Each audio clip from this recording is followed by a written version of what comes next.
ज़हर ज़िंदगी ड्रामे जी नेक्स्ट एपिसोड में छा मीरा सां वाकई रबन परिची वेंदो आहे या इहा जेका ट्रेलर में तव्हां वीडियो ॾिठो आहे मीरा ऐं रबन गॾु वेठा इहा पुराणी ॻाल्हियूं यादि करे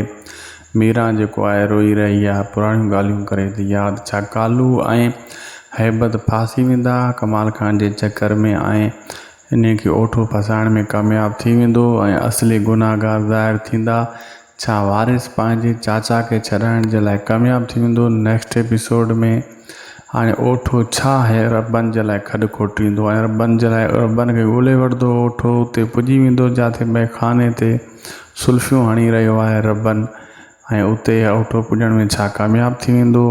हाणे अॻिते छा थींदो आमिर जो जेको चाचो यानी आमिर जो भाउ ऐं वालिद उते पुॼी वेंदा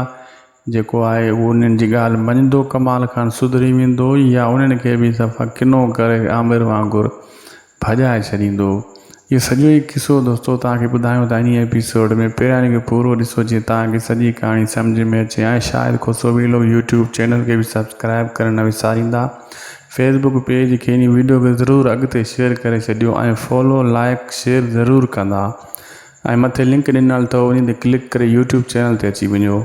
दोस्तो पहिरीं ॻाल्हि त इहो जेका मीरा ट्रेलर में तव्हां ॾिठो आहे वेठी रबन सां इहो हिकिड़ो ईअं वेठी हुई पुराणी याददाश्त ॻाल्हियूं करे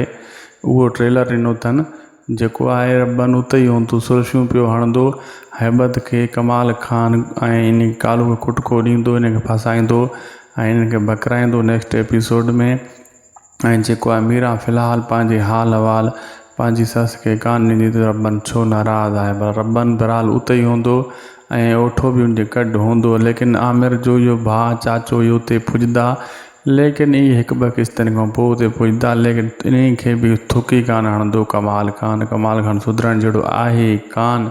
ऐं वारिस बि पंहिंजे चाचे खे छॾाइण जी कोशिशि कंदो। ख़ुदा हाफ़िज़।